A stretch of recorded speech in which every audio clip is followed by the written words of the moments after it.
안녕하세요, 원우 여러분. 수요일의 문답 보강 두 번째 시간 하도록 하겠습니다. 오늘 24과 구원의 순서인데요. 페이지로는 68페이지 보시면 되겠습니다.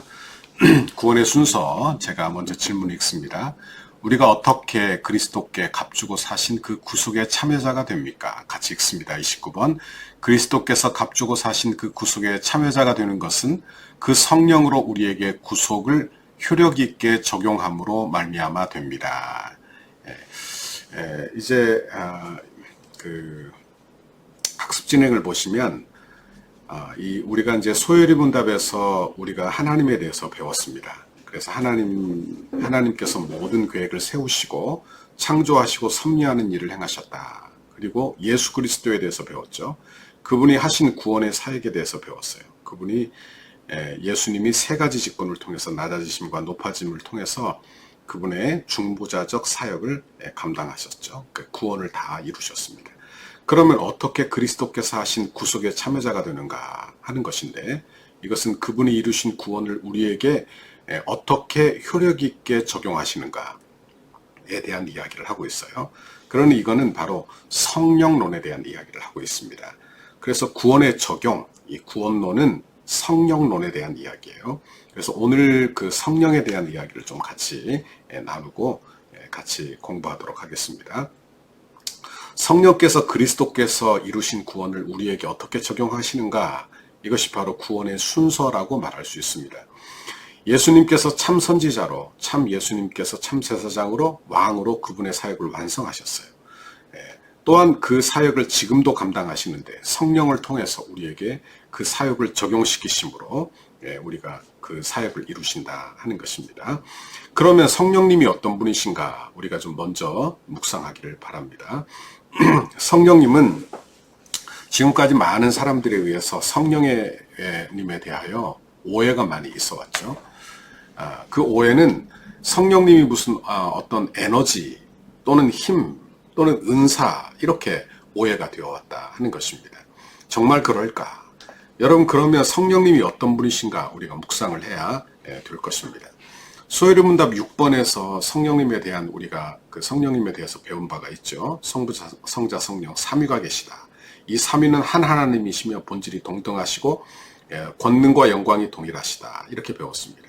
그러니까 성령 하나님은 성부 하나님과 또 성자 하나님과 본질과 권능과 영광이 동등하신 인격적인 하나님이시다. 그렇게 말씀드릴 수 있다 하는 것입니다. 그러니 우리가 그 소요리 문답에서도 이 하나님의 구원에 참여하는 이 일을 이제 성령께서 우리에게 적용시키시는데, 그 성령님이 어떤 분이신가 우리가 먼저 이해하고 알 필요가 있다 하는 것입니다. 오늘 그 학습 진행을 먼저 보시면 학습 진행에 예수 그리스도께서 하나님의 택하신 백성들의 유일한 구속자이십니다. 완전한 선지자, 제사장, 왕으로 그 메시아적 사역으로 우리의 구속을 완성하셨을 뿐 아니라 또한 그는 성령으로 택한 자들에게 구속을 적용시키십니다. 그러니까 성령님께서 우리의 그 예수 그리스도께서 이루신 그 구속을 우리의 때에 우리에게 적용시켜 주신다 하는 말씀입니다. 자, 여기 소요리 문답에서 그리스도께서 값주고 사신 그 구속의 참여자가 되는 것이라고 했는데, 그것이 바로 구원이죠. 구원. 그 구원, 이 구원을 그는 심판받지 않는 것, 영생을 얻는 것이라고 말씀드릴 수 있습니다. 저기 요한복음 여기 두세상으로 되어 있죠. 두세상 요한복음 3장 18절, 36절 같이 한번 읽어봅니다. 그를 믿는 자는 심판을 받지 아니하는 것이요 믿지 아니하는 자는 하나님의 독생자의 이름을 믿지 아니하므로 벌써 심판을 받은 것이니라. 36절 아들을 믿는 자에게는 영생이 있고 아들에게 순종하지 아니하는 자는 영생을 보지 못하고 도리어 하나님의 진노가 그 이후에 머물러 있느니라 라고 했습니다. 믿는 자가 심판을 받지 않도록 그 구원을 적용하는 일을 누가 하시느냐? 바로 성령님께서 하신다는 거예요. 영생을 우리에게 적용하시는 분이 바로 성령 하나님이 하시는 일이라. 그러니까 우리가 예수를 믿는 것은, 아니 예수께서 하나님의 아들이심을 믿고 우리의 구주로 영접하는 그 일은 성령이 아니고서는 할 수 없는 일이라고 하는 것입니다. 그래서 고린도전서 12장 3절에서는 성령으로 아니하고는 아무도 예수를 주라 시인할 수 없다고 말씀했어요. 그죠? 그 밑에 성경 구절 봅시다. 요한복음 10장 26절. 너희가 내 영이 아니므로 믿지 아니하는도다. 내 양은 내 음성을 들으며 나는 그들을 알며 그들은 나를 따르리니. 이렇게 되어 있어요. 성령께서 우리 안에 내주하심으로 우리가 예수를 믿게 된다는 말씀이에요. 우리가 주의 음성을 듣게 되는 것도 바로 성령의 사역의 결과라. 그러면 성령님이 어떤 분이신지 말씀 몇 구절을 통해서 성령님이 어떤 분이신지 알아야 되겠죠. 성령님이 어떤 분이신가? 성령님은 요한복음 14장 16절 여기에 나오지는 않지만 성령님은 내가 아버지께 구하게 했으니 또 다른 보혜사를 너희에게 주사 이렇게 말했어요. 그러니까 예수님이 원보혜사세요. 그리고 성령님이 또 다른 보혜사 이렇게 말해요. 보혜사는 영어 성경에 보니까 컴포터, 카운셀러 이렇게 번역이 됩니다. 돕는 자, 상담자. 그렇죠. 예수님이 우리를 돕는 자이시고 상담자이신데 우리 주님이 우리를 위하여 또 다른 보혜사, 또 다른 상담자, 돕는 자를 우리에게 보내시는데 그분이 누구시냐? 바로 성령 하나님이시다. 이렇게 말씀하고 있습니다. 그분은 또한 진리의 영이에요. 요한복음 16장 13절 진리의 성령이 오시면 그러니까 성령을 진리라고 말씀하고 진리의 영이라고 말씀하는데 이 성령님에 대해서 우리가 알 필요가 있다 하는 것입니다. 그러니까 성령 충만이 무엇인가 하는 거예요. 여러분 성령 충만이 무엇입니까? 성령 충만은 은사 충만도 아니요. 성령 충만은 무슨 어떤 특별한 기적을 행하는 그런 에너지 충만도 아니요. 성령 충만은 곧 예수 충만이다. 예수님께서 하시는 사역을 성령님께서 하시고 그리고 그 사역을 적용시키시는 일이 성령의 사역이시니 성령 충만 이것은 곧 예수 충만이다. 그러니까 우리가 성령 충만에 대한 생각을 좀 잘 해야 될 것입니다. 우리가 그러므로 성령 충만하다 이 말은 예수 그리스도에 대해서 우리가 알게 된다 하는 이야기를 하게 되죠. 자, 이제 우리가 이제 구원의 순서를 저희가 보겠는데요. 여기 이제 보시면 값주고 사신 구속의 참여자가 된다. 그리고 우리는 그리스도 안에서 새 생명을 소유했다. 우리가 새 생명을 가지면 그리스도와 연합을 통해 가능합니다. 그리스도와 연합함으로 이루어졌고 그리스도와 연합하여 양자가 되며 그리스도와 연합하여 성화를 이루어 갑니다. 그리고 그리스도와 연합하여 결국 영화에 이르게 됩니다. 이렇게 이야기를 하고 있습니다. 우리가 그 성령의 사역에 대해서 이제 우리가 아까 금방 말씀을 했어요. 존 스토트가 성령 세례에 대해서 이런 이야기를 했습니다. 물 세례는 그리스도와의 연합을 공적으로 인치는 의식이며 죄를 씻어 버리는 것과 성령을 받으며 인치는 것이다. 성령 세례는 실상이고 그것을 상징적으로 표현하는 것이 물 세례다. 그런 이야기를 했어요. 그러니까 우리가 지금 성령 세례, 보통 우리가 이제 성령 세례를 이야기할 때 오순절파에서는 세례를 받고 그 이후에 성령 세례를 또 받아야 된다. 그래서 성령 세례를 받은 증거가 무슨 방언이다. 이렇게까지 이야기하는데 이건 우리가 받을 수 없죠. 그래서 이제 이 성령 세례 그리고 물 세례 이것이 우리 그 개혁 신학에서는 같은 것으로 그렇게 보게 된다 하는 것입니다. 여러분 교회 물 세례, 교회 세례가 너무 쉬우니까 성령 세례와 물 세례를 자꾸 구별하는 그런 경향이 있어 왔다는 거예요. 제가 예전에 진중 세례를 한번 간 적이 있습니다. 그래서 진중 세례를 가서 제가 세례를 주는데 어떤 병사 한 사람이 올라와서 훈련병이죠. 올라와서 제가 세례를 막 주려고 하는데 목사님 제가 세례 안 받으면 안 되겠습니까? 이렇게 이야기하는 거예요. 그러니까 마치 무슨 강압에 의해서 그 자리에 올라온 듯한 그런 느낌이 들었어요. 참 안타까운 일이죠. 교회에서 주는 물세례가 너무 교육도 적고 그리고 그 물세례가 그분을 그분의 신앙 고백을 점검하고 주는 것인데 너무나 쉽게 준다는 거예요. 그러니까 물세례와 성령 세례를 자꾸 구분하려 든다는 거예요. 그런데 예수 믿는 것은 성령이 아니고서는 할 수 없는 일이에요. 고린도전서 12장 3절에 보면 그러므로 내가 너희에게 알리노니 하나님의 영으로 말하는 자는 누구든지 예수를 저주라 하지 아니하고 또 성령으로 아니하고는 누구든지 예수를 주라 시인할 수 없다. 그러니까 예수를 믿는 것은 어떤 사역? 성령의 사역. 다시 말하면 성령이 임한 것, 즉 성령 세례를 받아 그가 예수를 믿게 된다는 거예요. 예수를 나의 구주 나의 하나님으로 영접한다는 것은 성령이 그에게 임하고 성령 세례를 받은 거예요. 그러니까 성령 세례를 논리적으로는 성령 세례를 받고 물 세례가 이어지는 것이죠. 그런데 성령 세례는 성령이 처음으로 그 사람에게 임하는 사건을 말하는데 이것은 예수 믿는 순간 일어나는 것이라고 말할 수 있어요. 예, 이것이 개혁교회가 보는 성령 세례예요. 그러니까 우리가 이야기하는 그 오순절파에서 이야기하는 예수 믿고 난 교회에서 예수 믿고 난 이후에 성령 세례 또 받아야 된다. 예, 이렇게 말하는 것에 대해서는 우리가 동의할 수 없는 내용이라 그렇게 말씀드릴 수 있죠. 그러니까 그 성령 세례 이제 그 성령 세례 증거가 방언이다. 이렇게 해서 이제 방언을 연습시키기도 하는데 이제 이런 내용들을 저희가 잘 구분해서 우리의 그 내용을 잘 그렇게 알 필요가 있습니다. 또한 그 성령 충만한 것에 대해서 우리가 이야기를 했고요. 자, 이제 B번을 한번 보도록 하겠습니다. 성령으로 우리에게 구속을 효력 있게 적용하는 것. 구원은 하나님의 사역이며 은혜다. 이렇게 이야기를 했습니다. 에베소 2장 8절 읽어봅니다. 시작. 너희는 그 은혜에 의하여 믿음으로 말미암아 구원을 받았으니 이것은 너희에게서 난 것이 아니요 하나님의 선물이라. 이렇게 이야기했습니다. 두 번째, 하나님의 구속의 사역은 확실히 효력이 있고 결코 실패하지 않으십니다. 그러니까 하나님의 구원이 성령이 우리에게 효력 있게 적용하신다. 그러니까 우리가 예수 믿는 것은 어찌 보면 그 성령의 역사로 이루어지는 것이다. 그러니까 효력 있는 부르심 우리가 이제 그 다음 과에서 바로 배우게 될 것인데 이 효력 있는 부르심에 대해서 그렇게 이야기할 수 있습니다. 자, 이제 구원의 순서를 한번 보죠. 이제 이 구원의 순서는 논리적 순서입니다.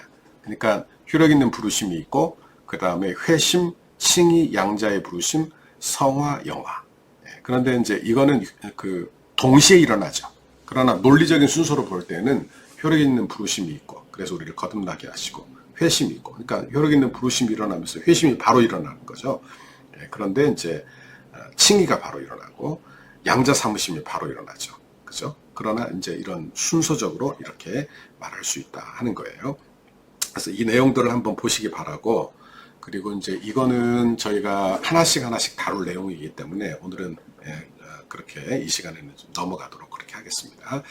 자, 우리가 여기에서 알미니안 여기 그 다음에 보시면 거부할 수 없는 하나님의 은혜에 대해서 나와요. 우리가 여기서 알미니안주의에 대해서 조금 설명할 필요가 있습니다. 제임스 알미니우스는 죄인들의 구원이 하나님과 사람에게 똑같이 의존한다고 가르치기 시작을 했어요. 이러한 가르침은 죄인들이 구원을 받는 것은 성령의 사역이라기보다는 인간의 선택을 강조하는 성경 해석을 하기 시작을 한 거예요. 그래서 거부할 수 있는 은혜, 우리는 거부할 수 없는 은혜에 대한 이야기를 하는데 알미니안주의는 거부할 수 있는 은혜. 그러니까 우리가 인간에게 자유의지, free will 이게 있느냐 없느냐. 우리는 전적으로 타락한 인간에게 자유의지가 상실되었다고 이야기를 했죠. 그러니까 자유의지는 능력, ability를 이야기하는 거예요. 그러니까 전적으로 타락한 인간은 자유의지가 상실되어 전적으로 타락하여 능력이 없는 거예요. 내 스스로 예수를 영접할 능력. 그러나 알미니안주의는 인본주의인데 이 그 자유의지, free will이 온전하지 않지만 나와 있다는 것이죠. 그래서 자기의 능력으로 예수를 영접할 수 있다. 이렇게 보는 것입니다. 그리고 거부할 수 있는 은혜를 주장하는 거예요. 자, 여기 보시면 알미니아는 성령의 사역 앞에서 죄인 자신의 활동이 있어야 함과 성령이 마음에 들어오시도록 자신이 먼저 길을 준비해야 될 것을 말합니다. 이 견해는 죄인이 회개하고 그리스도를 믿을 수 있도록 하는 것은 성령님이 아니라 우리의 마음을 연 것을 결단한 죄인임을 의미합니다. 그러니까 내가 마음을 열어야. 볼지어다 내가 문 밖에 서서 두드리노니 누구든지 내 음성을 듣고 문을 열면 내가 그에게로 들어가 그와 더불어 먹고 나는 그와 더불어 먹으리라. 그러니까 이거는 예수 믿을 때 쓰는 그 말씀이 아니죠. 그 요한계시록 3장은 교회에 하시는 말씀이에요. 이미 예수를 영접한. 그러니까 신앙생활은 어찌 보면 내 마음을 스스로 구별하여 하나님께 드리는 거예요.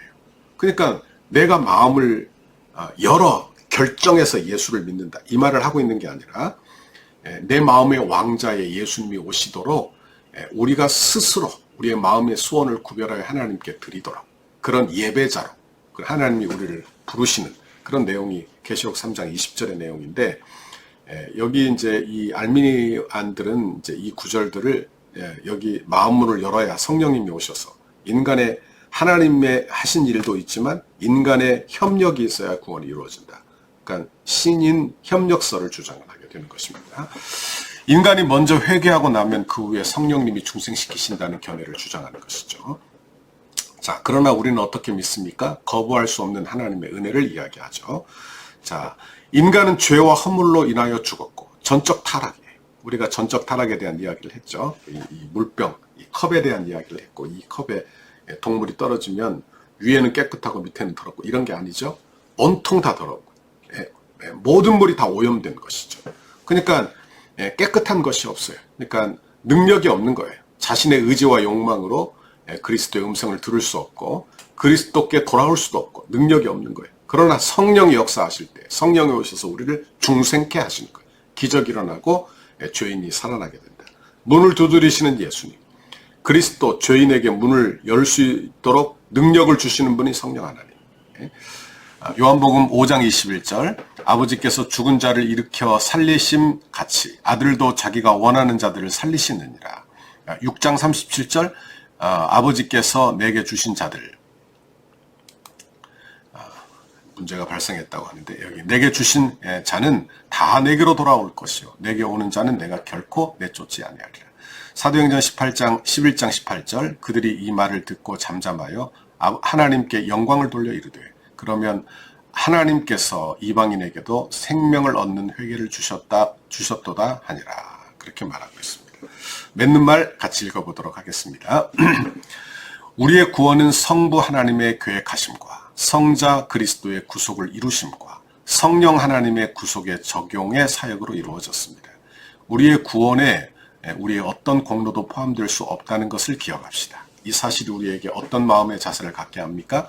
이 사실은 하나님의 무한하신 나를 향한 사랑을 깨닫게 합니다. 그리고 무익한 종으로 주를 섬기는 섬김의 자세, 봉사의 자세, 겸손 이런 걸 갖게 한다는 거죠. 이제 효력 있는 부르심 25과 보도록 하겠습니다. 조금 빠른가요? 네. 그래도 우리 그냥 영상으로 공부하는 거니까 집중해서 한번 듣도록 하겠습니다. 효력 있는 부르심. 성령께서 그리스도께서 취하신 구속을 어떻게 적용하십니까? 같이 읽습니다. 성령께서 그리스도께서 성취하신 구속을 우리에게 적용하시는 것은 우리 안에 믿음을 일으키시고 또 효력 있는 부르심으로써 우리를 그리스도와 연합하게 하시는 것입니다. 효력 있는 부르심이란 효력 있는 부르심은 조금 있다가 우리가 같이 읽어보도록 할게요. 여기 지금 이제 우리가 효력 있는 부르심에 대해서 이제 우리가 공부를 할 때 효력 있는 부르심도 한번 읽어봅시다. 효력 있는 부르심이란 무엇입니까? 효력 있는 부르심은 하나님의 영이 하시는 일인데 우리의 죄와 비참을 깨닫게 하시고 우리의 마음을 밝혀 그리스도를 알게 하시며 또 우리의 의지를 새롭게 하시고 우리를 권하사 능히 복음 중에 값없이 주시는 예수 그리스도를 믿도록 하시는 것입니다. 하는 이야기를 했어요. 자, 학습 진행을 한번 볼까요? 복음으로 세상은 두 집단으로 나뉘게 됩니다. 이것은 당연한 일입니다. 누가복음 6장 67절 68절에서 예수께서 비로소 십자가에 대해서 가르치시사 많은 사람들이 이 말씀이 어렵도다. 누가 들을 수 있느냐 말하며 떠나갑니다. 이때 예수께서 남아있는 제자들에게 묻습니다. 너희도 가려느냐? 베드로가 대답하되 주여 영생의 말씀이 계시매 우리가 누에게로 가오리이까. 한 집단의 사람들은 하나님의 말씀을 거부하고 집으로 돌아갔고 다른 집단의 사람들은 완전히 동일한 것을 들으면서도 주님과 함께 남아 더 듣기를 원했고 그것을 즐거워했단 말이에요. 이 차이가 뭘까 하는 거예요. 이 차이가. 그러니까 어떤 사람을 복음을 선포하는데 그 말씀을 받아 영생에 이르고 또 어떤 사람은 그 마음을 닫아 영생에 이르지 못하게 하는가. 한 부모에게서 태어난 쌍둥이라도 한 사람은 예수 믿어 구원을 얻고 한 사람은 예수님을 모르는 자로 살아간다면 이것이 왜 어떤 차이가 이런 일을 일으키는가 하는 거예요. 그러니까 여기에서 이제 우리 효력 있는 부르심에 대한 이야기가 나오게 되는 것입니다. 어떤 차이인가 하는 것입니다. 여러분, 구원은 오직 예수 그리스도를 믿음으로 가능한 것입니다. 예수님이 십자가에서 예수님의 구속의 사건을 믿는 사람만 구원을 받게 되죠. 그런데 예수님을 믿으려고 하면 누군가가 예수를 전해야 합니다. 복음을 전해야 한다는 말씀이죠. 그러므로 복음 전하는 사람을 보내어 그 일을 하게 하시는 거예요. 근데 믿는 사람에게는 하나님의 능력, 하나님의 지혜. 그러나 믿지 않는 자에게는 미련한 것이더라. 그렇죠? 미련한 것. 문제가 뭐냐? 여기 왜 어떤 사람은 복음을 듣고 회개하고 어떤 사람은 구원에 이르지만 또 다른 어떤 사람은 오히려 강팍해져서 거부하는가? 그 이유가 어디에 있는가? 여러분, 그 이유는 복음에 있지 않아요. 그러니까 복음 자체에 무슨 결함이 있다 이렇게 생각해서는 안 된다는 이야기예요. 여러분, 받아들이는 자에게나 받지 않는 자에게나 복음은 자유로이 들려지고 그 복음에 문제가 없는 거예요. 그런데 어떤 사람은 복음을 선택된 자들에게만 주어지는 것이고 그가 들음으로 구원을 얻는 것이므로 복음을 듣지 못하는 자들은 그럴 수밖에 없다고 말합니다. 그러나 이것도 잘못된 생각이죠. 여기 복음은 동일하게 다 들려지는 거예요. 하지만 하나님이 효력 있는 부르심으로 부르신다는 거예요. 어떤 사람은 복음을 받아들일 수 있도록, 어떤 사람은 그렇지 않도록. 그러니까 좀 더 나은 인간성이기 때문에, 죄가 없기 때문에 이렇게 받아들이는 게 아니라 하나님의 효력 있는 부르심으로 시작이 됐다. 그렇게 말할 수 있다는 것이죠. 이게 이제 성령의 사역. 성령께서 효력 있는 부르심으로 부르심 때문에 우리가 죄를 깨닫고 우리의 마음이 밝아지고 의지를 새롭게 하고 예수를 믿게 되는 일. 이게 바로 성령께서 하시는 일이죠. 자, 이제 그 내용을 한번 봅시다. 외적 소명에 대하여 효과적인 부르심, 소명으로 신자들의 경우 말씀이 효과적이었고 불신자들에게는 그렇지 않았어요. 다음 구절을 통해서 확인해 봅시다.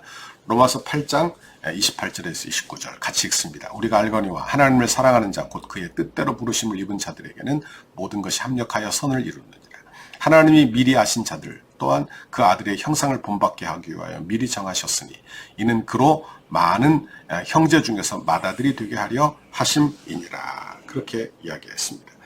그러니까 효력 있는 부르심에 대한 이야기를 하는데 하나님께서 먼저 하신 자들, 미리 하신 자들을 또한 그의 형상을 본받기 위하여 미리 정하셨다. 그러니까 하나님이 미리 부르셨다. 그러니까 성령의 사역이죠. 자, 고린도전서 1장 23절 24절에 보면 그리스도를 전하는 것이 어떤 이에게는 어리석음인데 어떤 이에게는 지혜. 왜 그럴까? 하나님의 효력 있는 부르심의 차이라는 거예요. 베드로전서 2장 9절에서도 하나님이 불러내셨다고 말씀하고 있는데 베드로는 부르심을 입은 성도들을 누구와 연관시키고 있습니까? 여기 읽어봅시다. 베드로전서 2장 9절. 그러나 너희는 택하신 족속이요 왕같은 제사장들이요 거룩한 나라요 그의 소유가 된 백성인 이는 너희를 어두운 데서 불러내어 그의 기이한 빛에 들어가게 하신 지 아름다운 덕을 선포하게 하려 하심이라. 그러니까 그들을 누가 불러내십니까? 성령이 불러내십니까? 성령이 효과적으로 불러내십니까? 교회는 교회라는 단어 속에 단어에서조차 하나님이 효력 있는 부르심의 결과가 함축되어 있습니다. 교회라는 단어는 에클레시아, 부르심을 받은 자들. 그러니까 부르심을 받아야 교회가 된다는 이야기예요. 그러니까 다 부르심을 받아. 그렇게 하나님의 자녀가 되고 부르심을 받아 하나님의 말씀이 귀에 들리는 거예요. 그렇죠? 하나님의 말씀. 그러니까 하나님이 효과적으로 내 마음을 중생시키지 않으시면 누구도 어떤 사람도 자기의 지혜로 하나님의 말씀을 이해할 수 없다. 그런 말씀입니다. 4번. 신자가 효력 있는 부르심을 받는 이유는 바로 그들 내부에 있는 성령의 역사 때문이라고 성경은 말씀하고 있습니다. 자, 로마서 8장 5절 7절. 육신을 따르는 자는 육신의 일을, 영을 따르는 자는 영의 일을 생각하나니 육신의 생각은 사망이요 영의 생각은 생명과 평안이니라. 그러니까 육신의 생각은 하나님의 법에 굴복하지 않을 뿐 아니라 할 수도 없다. 원수가 되었어. 그렇죠?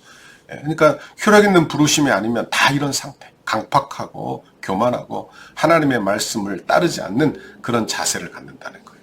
고린도전서 2장 14절. 육에 속한 사람은 하나님의 성령의 일을 받지 아니하나니 이는 그들이 그에게 어리석어 보이며 또 그는 그것들을 알 수도 없나니 이러한 일은 영적으로라야 분별되기 때문이다. 에베소 2장 1절. 그는 허물과 죄로 죽었던 너희를 살리셨도다. 2장 10절 우리는 그가 만드신 바라 예수 안에서 선한 일을 위하여 지으심을 받은 자니 이 일은 하나님이 전에 예비하사 우리로 그 가운데에서 행하게 하려 하십니다. 빌립보서 2장 13절 너희 안에서 행하시는 이는 하나님이시니 자기의 기쁘신 뜻을 위하여 너희에게 소원을 두고 행하게 하신다. 그렇게 말씀하고 있습니다. 자, 효력 있는 부르심에 대한 이야기인데 이 효력 있는 부르심을 받아 그 사람이 살아나는 거예요. 성령의 역사. 이것을 우리는 거듭남 중생이라고 합니다. 우리가 거듭나면 그 결과 나타나는 현상이 있죠. 전에는 복음이 어리석어 보였는데 이제는 하나님의 능력으로 갔습니다. 전에는 사람의 말로 들렸는데 이제 하나님의 말씀 진리로 여겨진다는 거예요. 그러니까 성경을 하나님의 말씀으로 받는 것은 중생함으로 그러니까 내가 예수를 믿음으로 말미암아 예수를 만남으로 말미암아 그분이 하나님의 아들이시라고 고백하고 성경이 하나님의 말씀이라고 고백하게 되는 거예요. 성경이 하나님의 말씀인 것을 그때야 이제 비로소 믿게 된다 하는 것입니다. 요한복음 11장에 보면 나사로의 사건이 나오죠. 나사로가 죽어서 무덤에 있어요. 그는 들을 수도 없고 반응할 수도 없는 시체예요. 그런데 예수님이 문을 열고 그를 부르십니다. 나사로야 나오너라. 그때 그는 어떤 사람이에요? 이미 살아난 사람이에요. 살아났으니까 주의 음성에 반응하는 거예요. 마치 이와 같이 나사로가 예수의 말씀을 들을 수 있는 사람이 된 것과 같이 우리도 성령께서 우리의 심령을 거듭나게 하심으로 복음 전한 자들에게 우리가 그 합당한 반응, 믿음의 반응, 순종을 할 수 있게 되었다는 이야기를 하고 있는 것입니다. 자, 중생. 중생을 보시면 일반적인 부르심을 효력 있는 부르심으로 만드는 것이 바로 중생입니다. 이 중생은 성령님의 사역으로 다시 태어나는 것을 의미하며 영적 출생을 의미합니다. 요한복음 1장 13절 이는 혈통으로나 육적으로나 사람의 뜻으로 나지 아니하고 오직 하나님께로서 난 자들이니라. 하나님으로부터 재창조된 영을 말하죠. 자, 하나님을 아는 지식을 우리 마음에 주신다. 그러니까 우리의 눈을 떠서 하나님을 아는 지식을 알게 한다. 성경을 읽어보세요. 두 번째, 우리의 의지를 새롭게 하여 하나님의 뜻을 행하도록 하신다. 그리스도만을 섬기고 따르게 우리를 이끄신다. 성령 안에서 새로운 기질의 변화가 일어나게 하신다 하는 이야기예요. 이제 우리 그 효력 있는 부르심에 대해서 우리가 깨닫게 되는 것들을 우리가 이제 여기 성경 구절들을 한번 보시면서 여러분이 한번 보시면 좋겠습니다. 맺는 말 한번 볼까요? 맺는 말. 하나의 부직갱이가 있는데 그것은 차갑고 검고 딱딱하여 휠 수도 없습니다. 그러나 그것을 불에 집어넣으면 부직갱이는 붉고 뜨겁고 부드럽게 되어 여러분이 그것을 휠 수 있습니다. 그 부직갱이가 그렇게 붉고 뜨겁고 또한 부드럽게 될 수 있을 때에는 오직 불 속에서 있을 때뿐입니다. 이것은 그리스도 안에서 있는 것이 무엇인가를 보여주는 한 예화입니다. 우리의 구원은 이렇게 성령님의 전적인 사역의 결과입니다. 하나님은 우리의 영을 새롭게 창조하시고 우리에게 새로운 의지를 주심으로 억지나 강요가 아닌 새롭게 된 우리의 자유의지로 구원을 얻게 하십니다. 그래서 구원은 전적인 하나님의 은혜입니다. 그렇게 이야기했어요. 우리가 이제 그 내용들을 좀 살펴보면 좋겠습니다. 이제 효력 있는 부르심 한 과만 더 하고 오늘 마치도록 하겠습니다. 오늘 한 과에서 3과씩 했으니까 우리 보강 시간에 지금 벌써 6과를 진행하는 건데 잘 따라오시면 좋겠습니다. 자, 효력 있는 부르심 86번. 예수 그리스도를 믿는다는 것이 무엇입니까? 예수 그리스도를 믿는다는 것은 곧 구원의 은혜인데 이로 말미암아 복음으로 자기를 우리에게 주신 대로 구원받기 위해 우리가 예수를 영접하고 그에게만 의지하는 것입니다. 생명에 이르는 회개는 무엇입니까? 생명에 이르는 회개는 곧 구원의 은혜인데 이로 말미암아 죄인이 자기 죄를 바로 알고 그리스도 안에서 하나님의 자비를 깨달아 자기의 죄에 대하여 슬퍼하고 미워하며 그 죄입니다. 죄에서 떠나 하나님께로 돌아가서 굳은 결심과 노력으로 새롭게 순종하는 것이다. 그렇게 이야기를 했어요. 자, 여기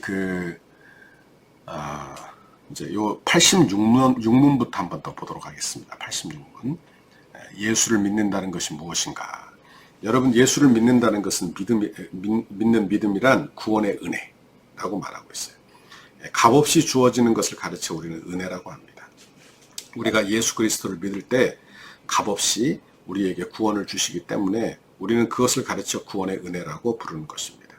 하나님께서 우리에게 주시는 은혜는 참으로 셀 수 없는 정도로 많아요. 해도 주시고 비도 주시고 공기도 주시고 온갖 곡식과 채소를 주시고 이것은 일반적 은혜예요. 그런데 이런 것만으로는 죄인이 죄에서 구원을 받을 수 없어요.